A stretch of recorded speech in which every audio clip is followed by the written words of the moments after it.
Welcome to the world of politics. इस lecture में हम अरस्तु के जो राजनीतिक चिंतन है उसको आगे बढ़ाने वाले हैं।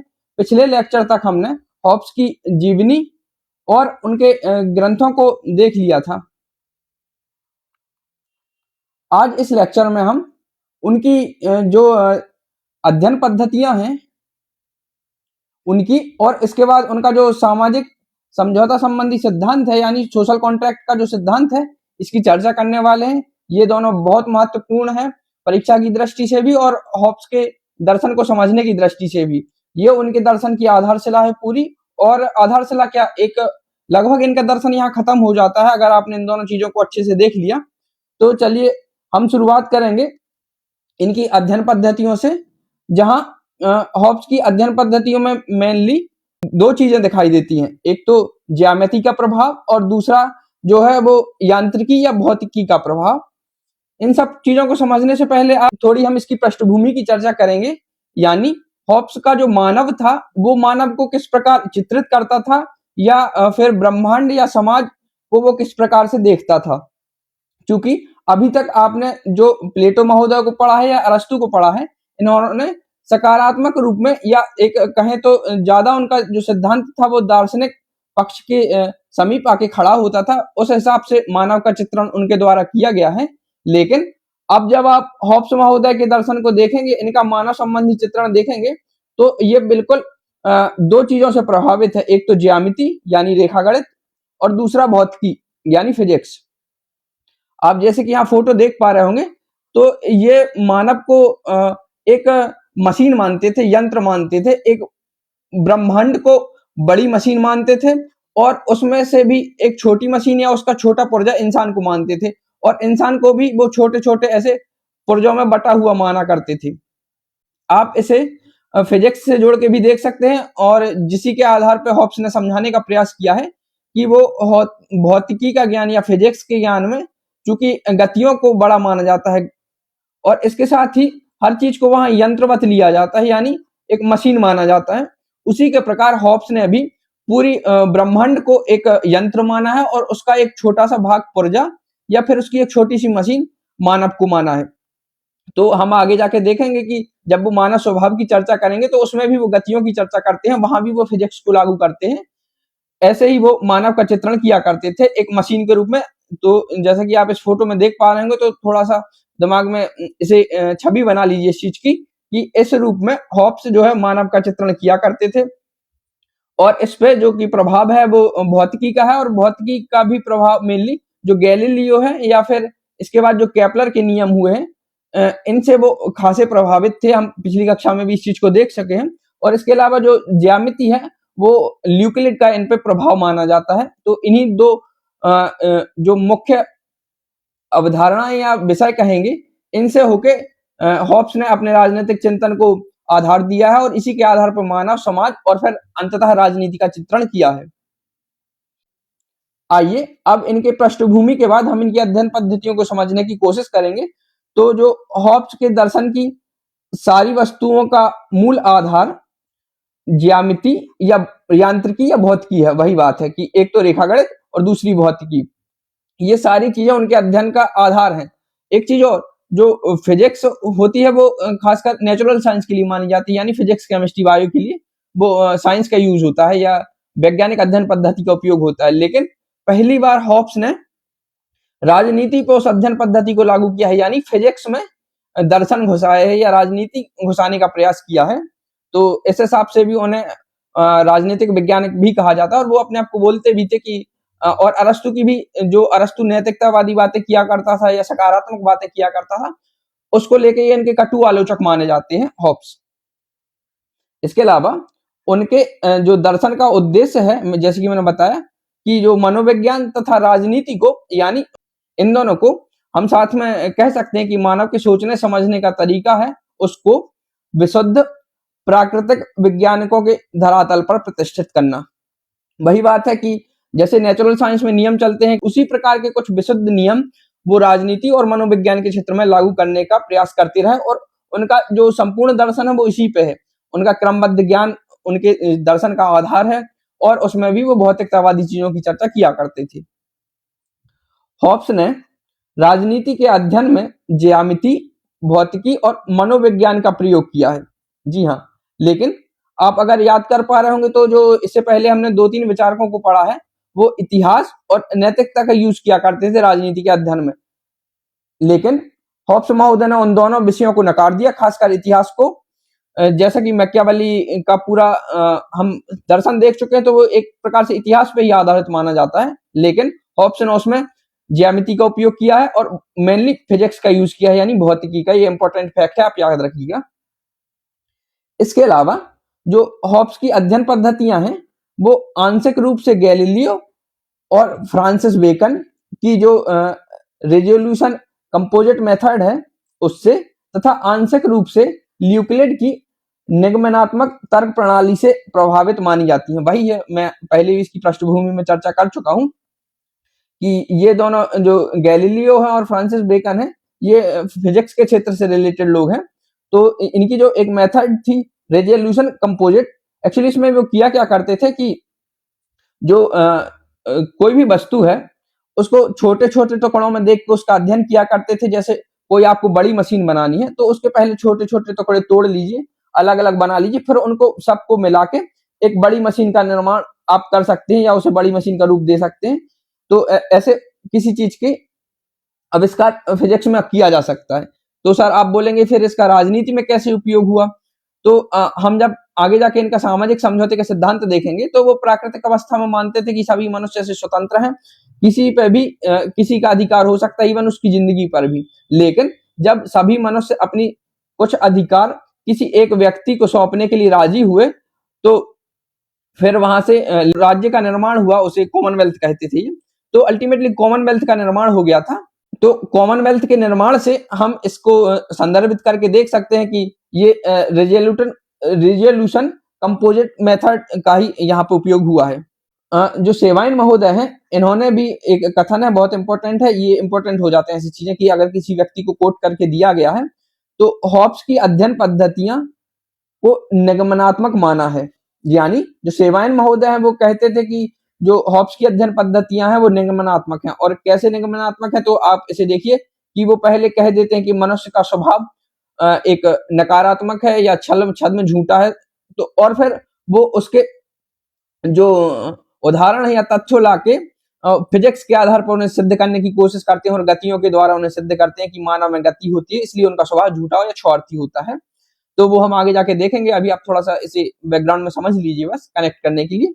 बाकी निगमनात्मक में होता ये है अमूमन कि आप निष्कर्ष पहले निकाल लेते हैं, उसके लिए तथ्य बाद में इकट्ठे करते हैं।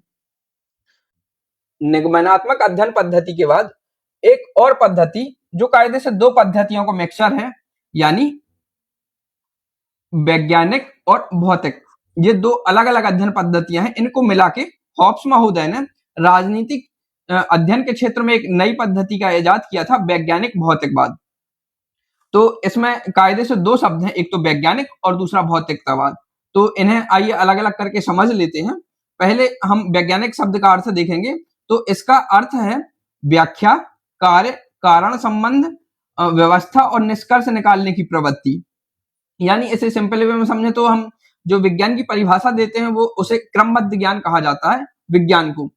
तो ऐसे ही जो हॉब्स महोदय हैं, उन्होंने अपने सामाजिक समझौते के सिद्धांत का जब निर्माण किया था तो उसमें उन्होंने क्रम बाय क्रम चीजें की थी। पहले उसका आधार बताया था मानव स्वभाव को, इसके बाद वो उसकी प्राकृतिक अवस्था का वर्णन करते हैं इसी के आधार पर। फिर प्राकृतिक अवस्था में प्राकृतिक नियम थे कुछ, और प्राकृतिक नियम जब थे तो इन्हीं नियमों के आधार पर मानव की आत्मरक्षा हो जाती थी। लेकिन इस स्थिति से निजात पाने के लिए उन्होंने सामाजिक समझौता किया और सामाजिक समझौते के आधार पर एक राज्य का स्वरूप बनाया, और राज्य का स्वरूप अल्टीमेटली उनके सामाजिक समझौते के सिद्धांत से जुड़ा हुआ है, जो मानव की रक्षा है उसमें सबसे इंपॉर्टेंट चीज है। तो ये आप समझ गए होंगे कि क्रमबद्ध चीजें चल रही हैं वैज्ञानिक आधार पे। तो ऐसे ही हम उनके वैज्ञानिक पद्धति को यहाँ देख सकते हैं कि पहले उसकी व्याख्या होती है, उसमें कार्य कारण संबंध लागू होता है, व्यवस्था होती है और फिर निष्कर्ष निकाले जाते हैं, यानी ये क्रमबद्ध रूप में चलता है। इन्हीं आधारों पर हॉब्स ने अपने राजनीतिक दर्शन का निर्माण किया है, जो कि हम देख चुके हैं। एक इनके सामाजिक समझौते सिद्धांत में हमें ये चीजें दिखाई देती हैं कि वो वैज्ञानिक मेथड का यूज करते हैं, ना कि दर्शन या फिर नैतिकतावादी छवि जो कि अरस्तु उपयोग किया करता था। इसे अगर हम उदाहरण से समझें तो जैसे कि हम ऊपर देख चुके हैं, वही उदाहरण नीचे लिखा गया है। अगर हम उनके राज्य संबंधी सिद्धांत को देखें तो पाएंगे कि हॉब्स सर्वप्रथम व्यवस्था और क्रमगत आधार पर मानव स्वभाव का विश्लेषण करता है, यानी उसे झूठा, चंचल, कपटी, छली और छोटा बोलता है। फिर प्राकृतिक कानून, उसके पश्चात प्राकृतिक अवस्था का निर्माण करता है और समझौते के बाद एक राज्य का निर्माण कर लेता है। तो ये क्रमबद्ध ज्ञान ही हुआ जो कि उसने राजनीति के क्षेत्र पर लगाया है। तो यहाँ उसकी वैज्ञानिक मेथड की पुष्टि हो रही है। इसके अलावा जो दूसरा वाला पॉइंट है भौतिकतावाद, वो आप समझ शब्द से ही समझ गए होंगे कि भौतिकता का अर्थ होता है जो चीजें आपको आसपास दिख रही हैं, यानी जो कुछ है यही संसार है, यानी लौकिक चीजें। पारलौकिक दुनिया में भौतिकतावादी इंसानों का कोई इंटरेस्ट नहीं होता, उन्हें नहीं जानना होता है कि स्वर्ग में क्या होता है, कितने देवता हैं, कितने इंद्र हैं या कितने गॉड वहां रहते हैं। उनका जो पूरा ध्यान है वो इस लोक पे ही होता है। इस जगत में जो कुछ दिखाई दे रहा है वही सत्य है और वही अंतिम है, ऐसा भौतिकतावादी लोग मानते हैं। इसीलिए अगर आपको कर्ज लेके भी घी पीना पड़े तो पीजिए, उसमें कोई दिक्कत नहीं। ये चारवाक जी का दर्शन है, आपने आई होप कहीं ना कहीं पढ़ा होगा। तो वही है कि आप भौतिकतावादी दर्शन को अगर समझने का प्रयास करेंगे तो इसमें जो धार्मिक विश्वास है, नैतिकता, ईश्वर, इन सब से पृथक, यानी इन्हें कोई मतलब नहीं है कि पारलौकिक दुनिया में क्या है या क्या नहीं है, वो है भी या नहीं। वास्तविक जो मानते थे वो वस्तु जगत को मानते थे, यानी जो हमारे सामने दुनिया है वही वास्तविक है। ऐसे प्लेटो जैसे नहीं मानते थे कि ये किसी दुनिया की छाया प्रति है, या जो उनके गुरु बोला करते थे सुकरात की, ये हम केवल परछाइयां ही देख रहे हैं, ये वास्तविक सत्य नहीं है। तो ऐसा हॉब्स महोदय नहीं मानते थे। हॉब्स भौतिक वातावरण, यानी जो हमारे आसपास दिख रहा है, आप पर्यावरण भी इसे बोल सकते हैं, को बहुत अधिक महत्व देता है। उसके अनुसार यही मानव विज्ञान का आधार है, यानी मनोविज्ञान का आधार है, यानी जो आपके बैकग्राउंड में चीजें चल रही हैं वही आपके जो मस्तिष्क में चलेगा उसका आधार है। और कुछ हद तक ये सही है, और उसका आरंभ बिंदु भी है, यानी पर्यावरण से ही मानव शुरू होता है और यही उसका आधार है, और अल्टीमेटली यही वो खत्म हो जाएगा। इसी पर्यावरण में कोई दूसरी दुनिया नहीं है। हॉब्स ने जो ऑक्सफोर्ड विश्वविद्यालय है, ऑक्सफोर्ड यूनिवर्सिटी, जहां से ये खुद भी पढ़े थे, में प्रचलित पांडित्यवाद पद्धति, चूंकि हमने मिडेवल विचारक नहीं पढ़े, नहीं तो इसे अच्छे से पढ़ते। बाकी हम जब दो तलवारों का सिद्धांत पढ़ेंगे, चर्च राज्य संबंध, तब पांडित्यवादी सिद्धांत का जिक्र आएगा, तब इसे वहां देख लेंगे। बेसिकली ये था कि जो धार्मिक मान्यताएं थी, या देवी सिद्धांत हो गया राजा का, या चर्च के अधिकार हो गए, या फिर पोप के अधिकार, वहां के धर्माधिकारियों के विशेष अधिकार, उन सबको तर्कों के आधार पर सिद्ध करने का प्रयास किया जाता था, यानी उनका औचित्य सिद्ध किया जाता था धार्मिक चीजों का कुछ तर्कों के आधार पर। भले वो कमजोर थे, लेकिन ऐसा करने का प्रयास किया जाता था। और आप समझिए कि ऑक्सफोर्ड जैसी आज की चर्चित यूनिवर्सिटी में उस टाइम पे क्या काम हुआ करते थे। तो वक्त हर चीज को बदल देता है। तो यहाँ हमें यह भी समझ में आ रहा है कि कोई भी चीज स्थायी नहीं होती है, कोई भी ज्ञान स्थायी नहीं होता है। तो वही लिखा है कि पांडित्यवाद पद्धति में धार्मिक मान्यताओं को तार्किक रूप से प्रमाणित किया जाता था। इसका जोरदार खंडन जो है हॉब्स ने किया है। ये वैज्ञानिक पद्धति को मानने वाले लोग थे, इन्हें कोई इंटरेस्ट नहीं था कि परलोक में चल क्या रहा है या धार्मिक चीजें क्या है, देवी सिद्धांत क्या है। इन्होंने सिरे से नकार दिया और एक नया सामाजिक समझौता लागू करने की कोशिश की है, जिसको हम अभी आगे देखने वाले हैं इसके बाद। वस्तुतः जो हॉब्स वैज्ञानिक सिद्धांतों के आधार पर एक संपूर्ण दर्शन की रचना करना चाहता था, जैसे कि हमने पहले देख चुके हैं वैज्ञानिक उसका आधार, तो उसी आधार पे वो क्रमबद्ध आधार पे पूरे दर्शन का निर्माण करना चाहता था। और जो हम उनका राजनीतिक दर्शन पढ़ते हैं, इस संपूर्ण चिंतन का एक भाग है। यानी वो कुल मिला के पूरे दर्शन की एक ऐसी छवि बनाना चाहते थे, जैसे कि आपने पहले लेक्चर में पढ़ा था कि वो मैग्नम ऑप्स करके 3 रचनाएं लिखना चाहते थे, डी होमाइन, डी सेवे और डी कॉर्पोरे। तो ये कुल मिला के इन्हीं क्षेत्रों से संबंधित थी। कुछ मानव दर्शन से थी, कुछ मानव स्वभाव से थी, कुछ समाज से रिलेटेड थी। तो जो कि हम राजनीतिक दर्शन में मेनली मानव का राज्य से संबंध पढ़ते हैं, तो इसका ये एक भाग हुआ संपूर्ण दर्शन का, और भी इसमें चीजें आ सकती हैं। तो इस संपूर्ण दर्शन को भौतिकतावाद कहा जाता है। ये इंपॉर्टेंट लाइन है, याद रखिएगा। जो इनका संपूर्ण दर्शन था, इसे भौतिकतावाद के अंतर्गत लाया जा सकता है। अर्थात उन्होंने जो हमारे सामने चीजें दिख रही हैं, चाहे मानव स्वभाव हो, चाहे नागरिकों के कर्तव्य हो, चाहे वो मनुष्य के जो तत्व हों वो किससे बने हैं, या उसकी प्रकृति हो, या फिर मानव राज्य संबंध हो, ये सारी भौतिकतावादी चीजें, कोई भी पारलौकिक चीज नहीं है, या फिर जो ऐसा हो कि इस दुनिया से बाहर की चीज नहीं है, तो उनका संपूर्ण दर्शन था जो भौतिकतावाद ही कहा जाएगा। इसके अलावा अगर हम इन्हें कंक्लूड करना चाहें तो इस प्रकार हॉब्स अपने राजनीतिक दर्शन को विज्ञान और यांत्रिकी से जोड़ता था। हम जैसे कि उनके अध्ययन पद्धतियों में से पहले ही देख चुके हैं कि विज्ञान और यांत्रिकी दो उनके खासकर फील्डें रही हैं। इन्हीं के आधार पर उन्होंने राजनीति को समझने का प्रयास किया, और यांत्रिकी के कुछ नियम तो उन्होंने राजनीति में भी घुसा दिए हैं, जैसे कि गतियों का नियम हम आगे पढ़ने वाले हैं। वहीं वह भौतिक विश्व को एकमात्र विश्व मानते थे, यानी जो है तो यही विश्व है, इसके बाद कोई दुनिया नहीं है। अर्थात विश्व में पदार्थ तत्व के अलावा कुछ भी नहीं है। ईश्वर, आत्मा, पारलौकिक जगत, प्रत्यय कुछ नहीं है। इस प्रकार उन्होंने वैज्ञानिक या यांत्रिक भौतिकवाद की नींव रखी। इसी प्रकार एक विद्वान हुए हैं सेवान महोदय, आपने इनका नाम 2-3 बार सुन लिया होगा, तो आई होप इनकी छवि आपके दिमाग में होगी, और एक बार जाके आप इसे इंटरनेट पे भी सर्च कर लेंगे तो थोड़ी सी अच्छी छवि बनेगी। ये आधुनिक युग के क्रिटिक हुए हैं, जो कि विद्वानों के जो दर्शन है उनको रिव्यू करके क्रिटिक किया करते थे। तो ये कहते थे कि जो हॉब्स है वो पूरी तरह भौतिकतावादी है, इसका आध्यात्मिक जगत में कोई इंटरेस्ट नहीं है, ये इसे काल्पनिक मानता है। यानी जो भगवान है या फिर जो ऐसे पारलौकिक जगत माना जाता है, शक्ति, तत्व, आत्मा, इन सब में इसका कोई इंटरेस्ट नहीं है, ये सब इन चीजों को काल्पनिक ही मानता था।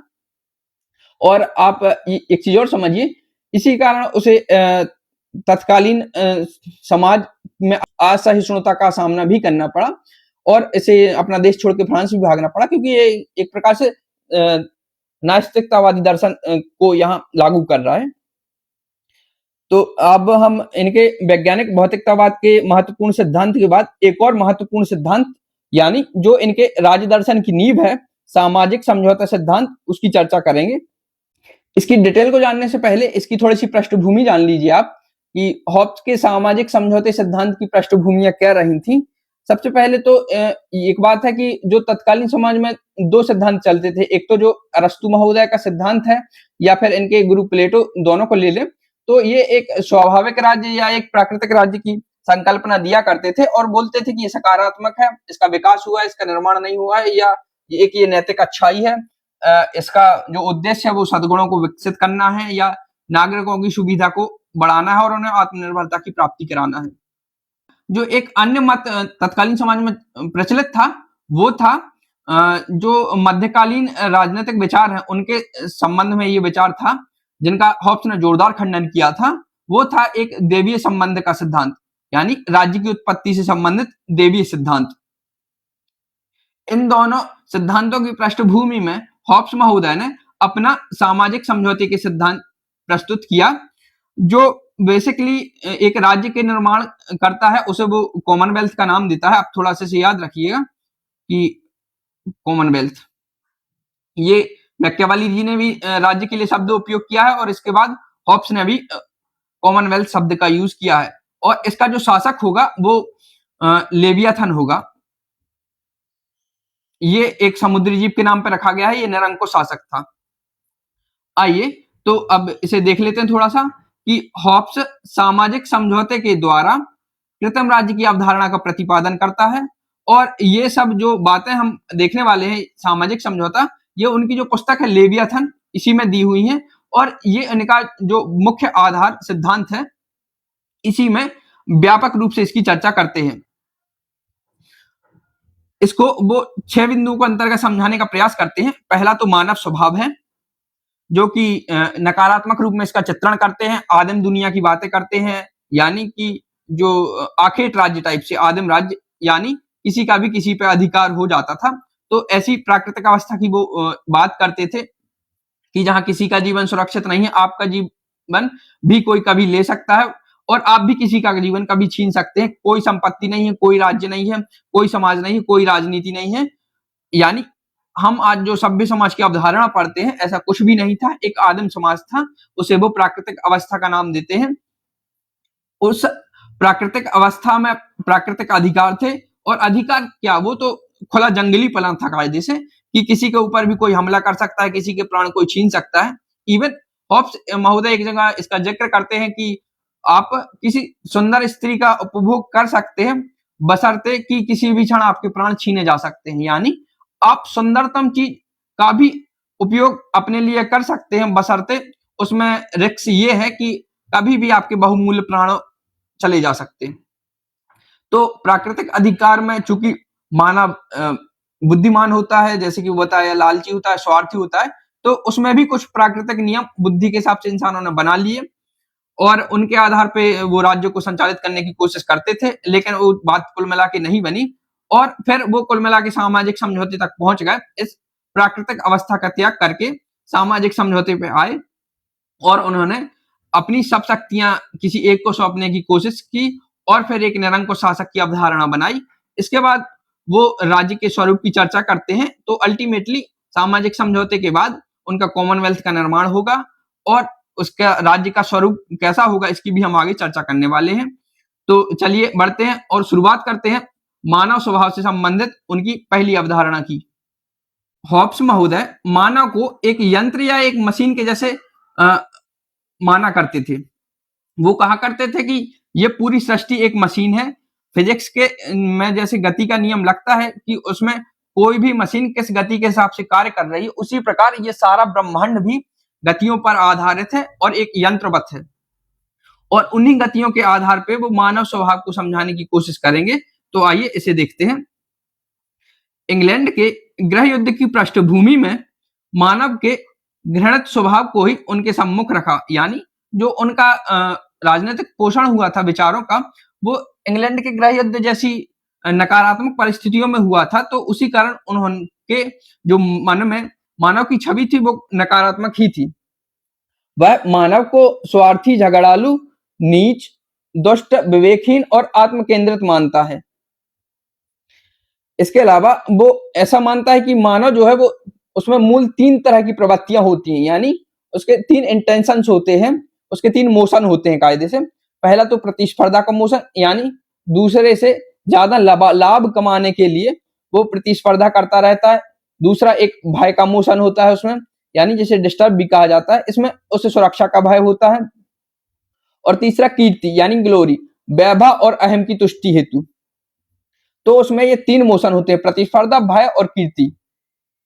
इसके अलावा आगे वो मानव संबंध के बारे में बोलता है कि जो मानव के नकारात्मक मनोवृत्ति का जो कारण है वो गतियां हैं, खासकर मनोवैज्ञानिक गतियों को जिम्मेदार मानता है।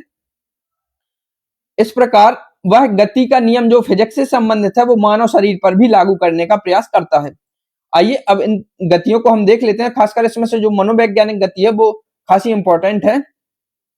तो गतियां वो 2 प्रकार की मानता है, एक तो जैविक गति और एक मनोवैज्ञानिक गति। जैविक गति जो कि स्वचालित है, जैसे आप सांस ले रहे हैं, आपकी धमनियों में रक्त प्रवाहित हो रहा है या हृदय धड़क रहा है, ये सारी चीजें स्वाभाविक हैं और स्वचालित रूप से चल रही हैं, तो ये उतनी ज्यादा इंपॉर्टेंट नहीं है। लेकिन जो दूसरी वाली गतियां हैं जिनके कारण मानव का स्वभाव ज्यादा प्रभावित होता है वो है मनोवैज्ञानिक गतियां। इनको वो आगे बताता है कि जो बाहरी उद्दीपकों के द्वारा उत्पन्न मनोभाव और इच्छाएं हैं वो मनोवैज्ञानिक गतियों के कारण ही होते हैं, जैसे कि अन्य व्यक्ति की सफलता देखकर उत्पन्न ईर्ष्या। ये निर्णायक गतियां हैं। आप इन गतियों को थोड़ा सा समझ लीजिए। आपने चूंकि ये जैव गतियां समझ ली, ये इंपॉर्टेंट नहीं होती, मनोवैज्ञानिक गतियां ज्यादा इंपॉर्टेंट है।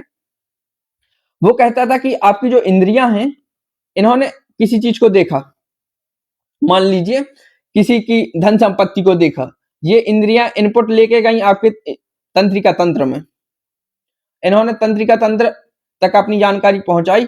इसके बाद तंत्रिका तंत्र ने जानकारी दी मस्तिष्क को।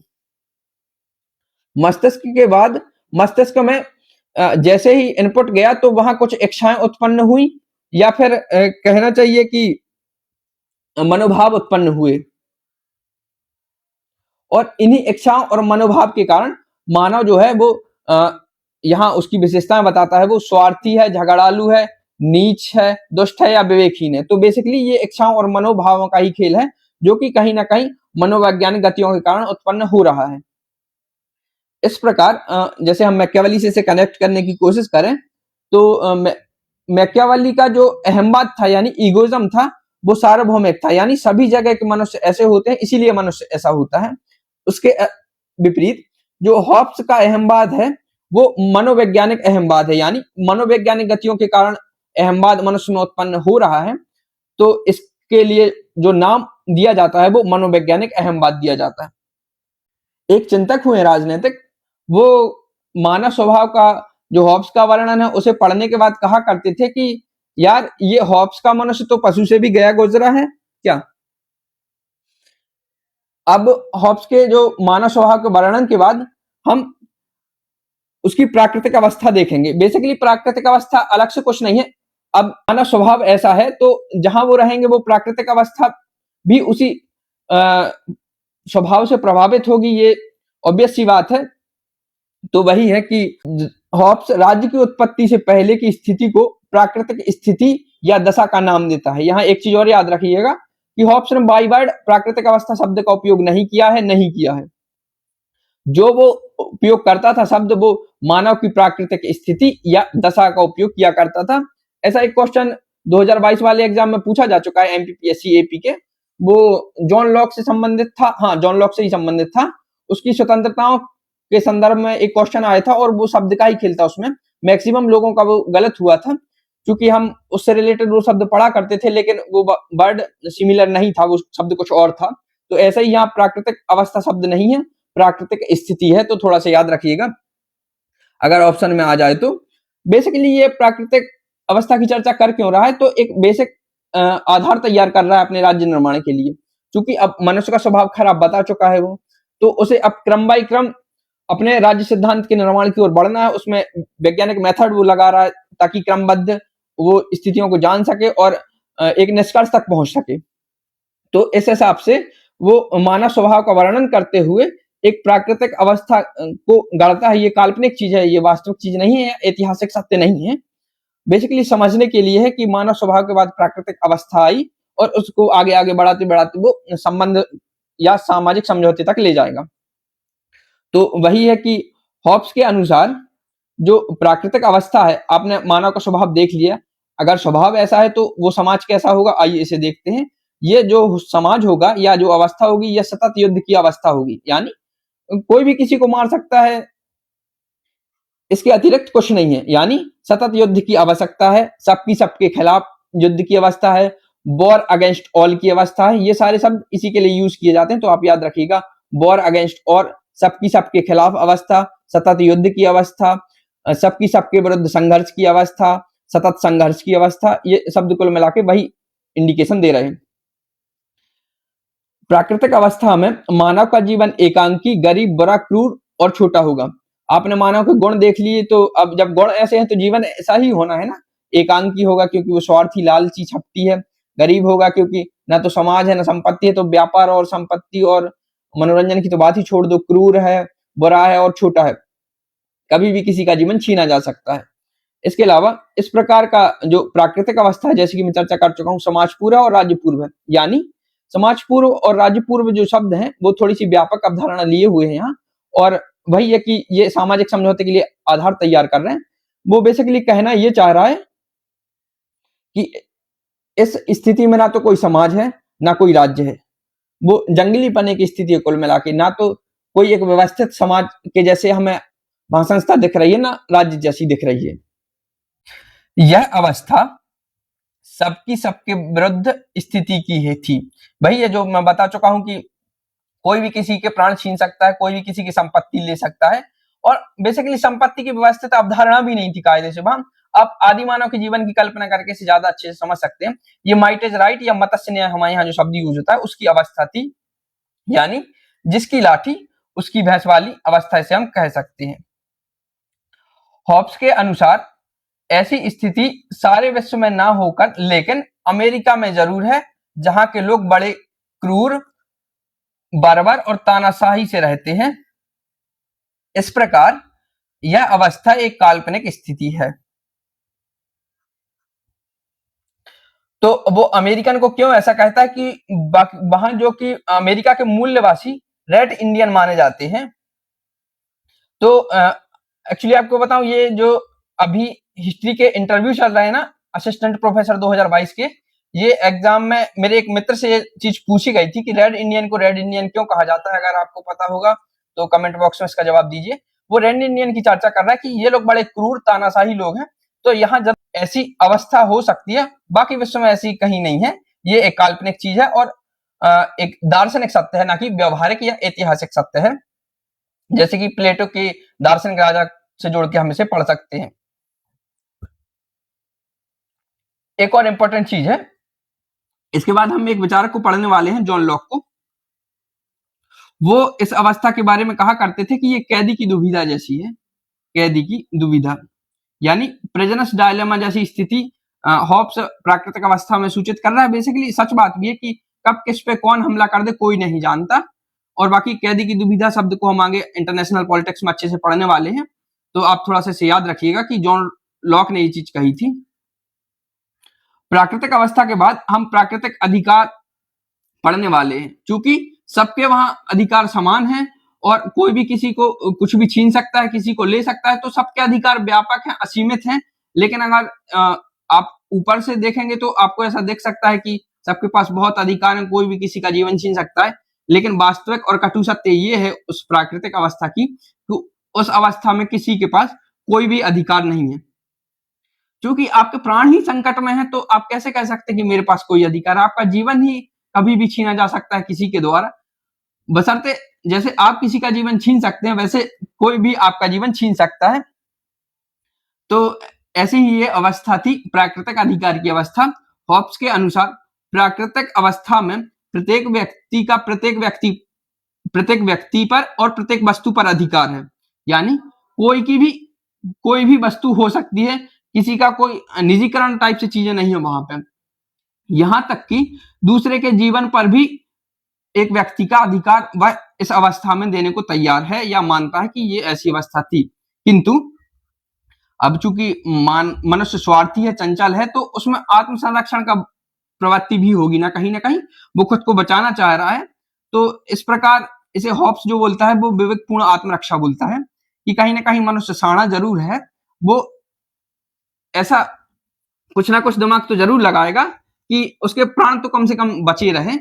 और इस प्रकार वो आत्मरक्षा यानी जीवन के अधिकार को परम अधिकार मानता है या परम प्राकृतिक अधिकार मानता है कि ये बच जाए तो बढ़िया है काम।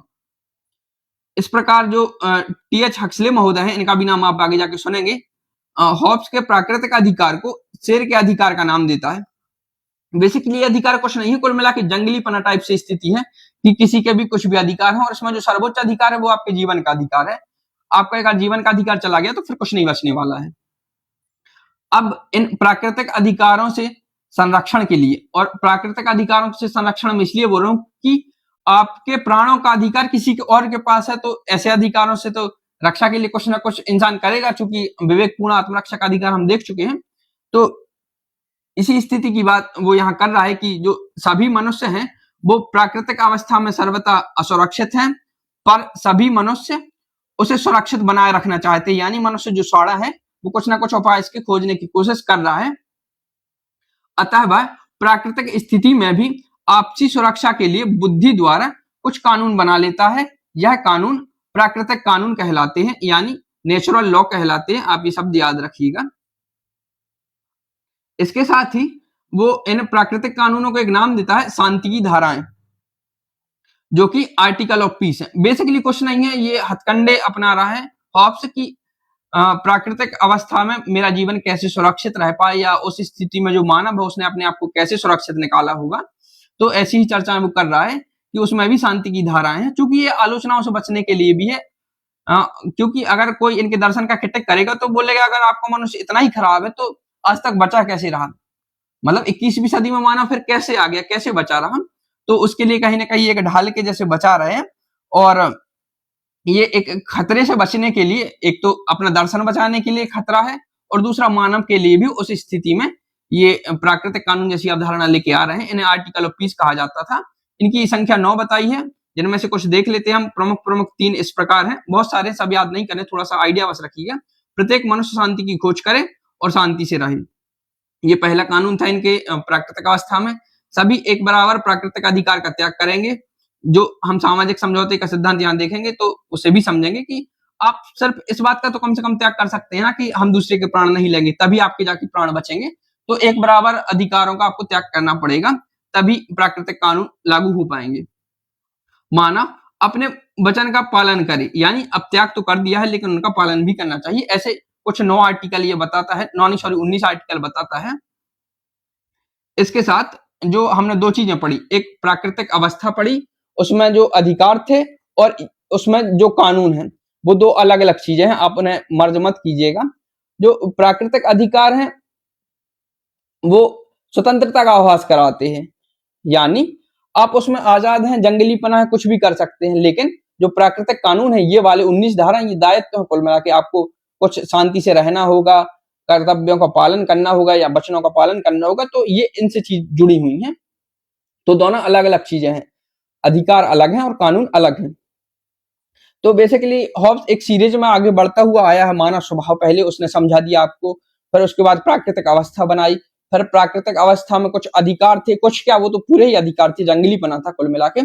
लेकिन उनमें भी कुछ जो साढ़े लोग हैं, उन्होंने शांति की 19 धाराएं बनाई मानव जीवन को सुरक्षित करने के लिए, और इन प्राकृतिक कानूनों के बाद ही वो कहीं ना कहीं सामाजिक समझौते की ओर मुड़ गया।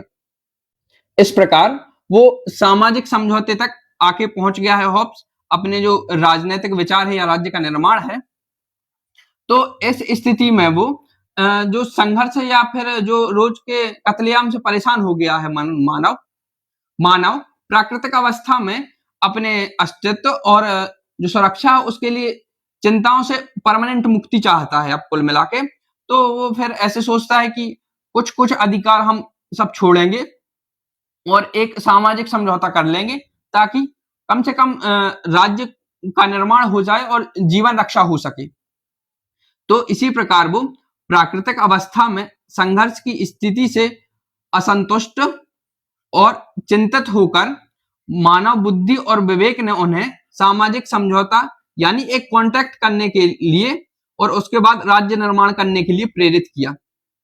तो आप समझ गए होंगे कि इस मत्स्य न्याय वाली स्थिति से मानव ऊपर उठकर और बुद्धि और विवेक के द्वारा पहले सामाजिक समझौता करेगा और फिर राज्य का निर्माण करेगा।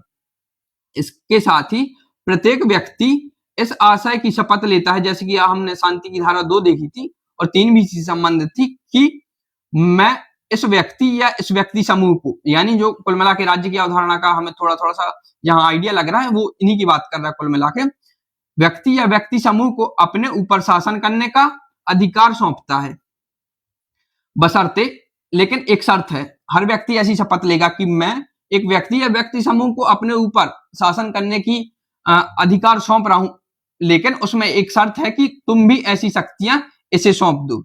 यानी कुल मिला के सब सौंपेगे ना तभी तो राज्य बनेगा, एक अकेले के करने से कुछ नहीं होता है, साथ ही हाथ बटाना पड़ेगा। तो वही कुल मिला के यहाँ मांग की जा रही है और इस प्रकार का समझौता होता है तो फिर इस समझौते के द्वारा जनमानस एक व्यक्ति में संयुक्त हो जाता है। एक व्यक्ति कायदे से वो लेवियाथन की बात कर रहा है यहाँ पे, या राज्य की बात कर रहा है। एक व्यक्ति में संयुक्त होकर राज्य या लेवियाथन का निर्माण करता है तथा उसे आत्मरक्षा के अलावा सभी अधिकार सौंप देता है। अब थोड़ा सा यहाँ हॉब्स के जो पूरा चिंतन है वो इस शब्द से कनेक्ट करके देखिए, आत्मरक्षा। आपने अभी तक जो पढ़ा है उसमें आपको कहीं ना कहीं हॉब्स के जीवन में और उसके चिंतन में एक डर तत्व का प्रमुखता दिखाई देगी, प्रचुरता। जो भी है उसका जो भी कारण है, उसकी जो भी चिंताएं हैं, वो कहीं ना कहीं डर है, एक जीवन रक्षा का डर। फिर इसमें वो वैज्ञानिक विधि का उपयोग करता है, तर्क लगाता है और निरंकुश शासन की स्थापना करता है। तो कुल मिलाकर हॉब्स का जो राजनीतिक दर्शन है वो यही है। उसका जो कारण है वो डर है, उपाय जो है वो तर्क है और परिणाम जो है वो राज्य है या निरंकुश राजा है।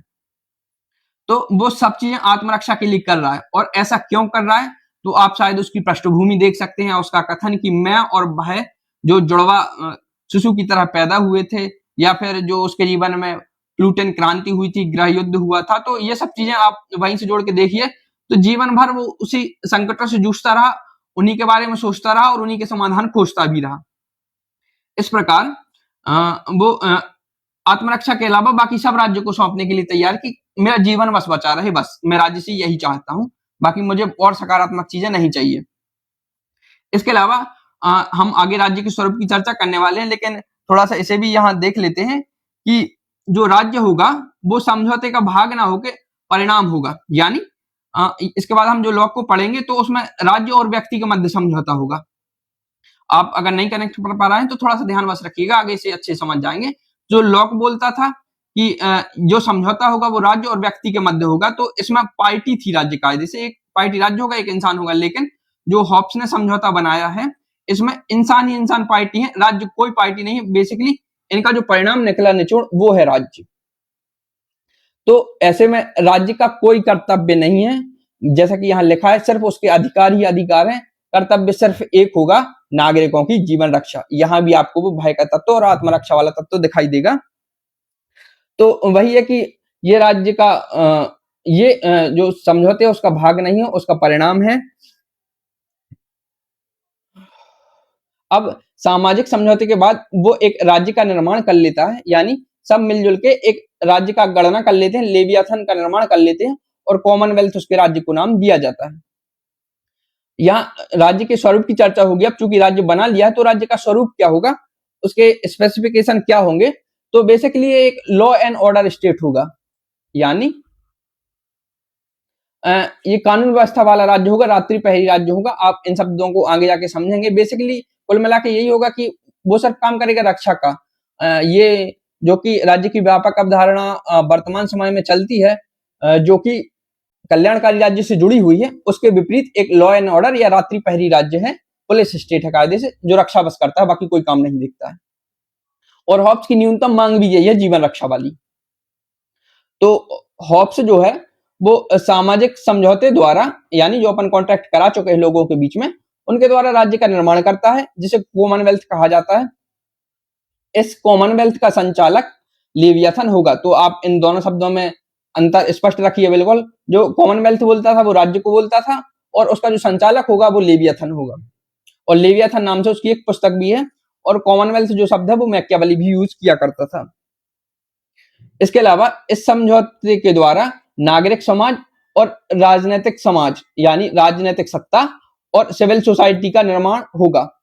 तो इस प्रकार हम इनका जो समझौता है उसकी एक अगर विशेषता बताना चाहें तो हम कुल मिला के ये समझ सकते हैं कि इसकी जो प्रकृति है वो राजनीतिक भी है, यानी राजनीतिक समाज निर्माण भी कर रहा है, और सामाजिक भी है।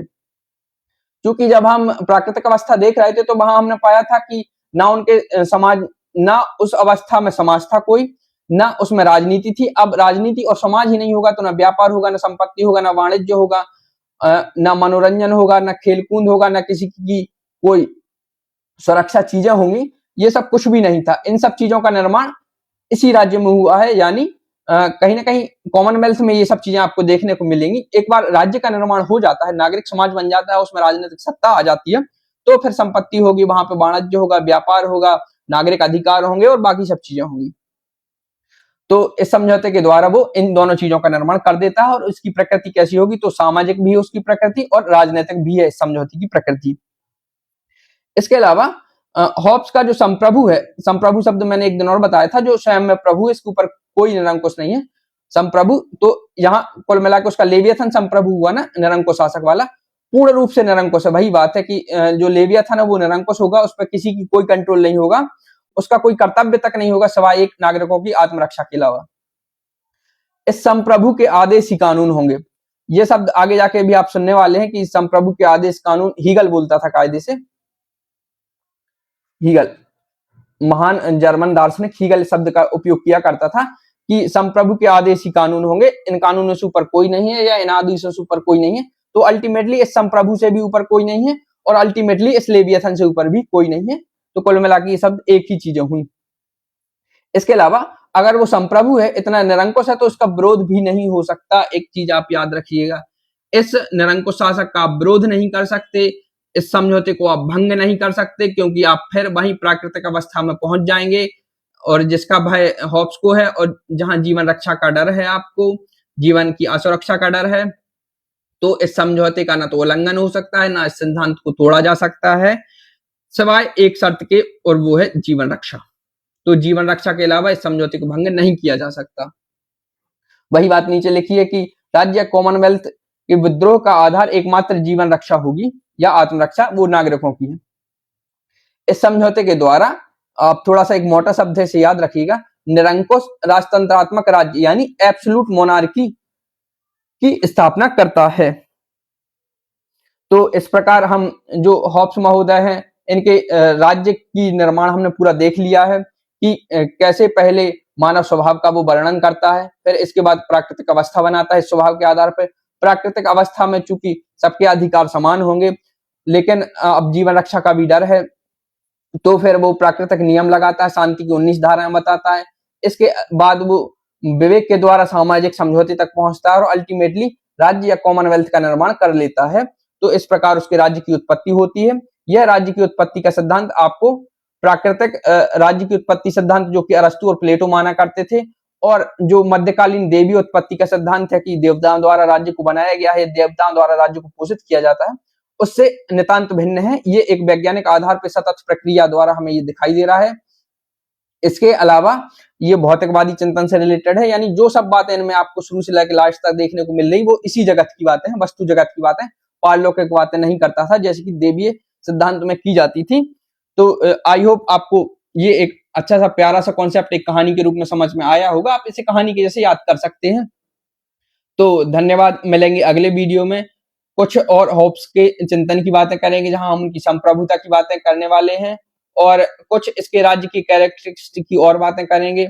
इसके अलावा फिर हम इनकी आलोचनाएं देखेंगे और अल्टीमेटली होप्स को भी हम खत्म करेंगे। तो धन्यवाद। हमें थोड़ी सी स्पीड बढ़ानी है क्योंकि सिलेबस बहुत बड़ा है। Have a nice day.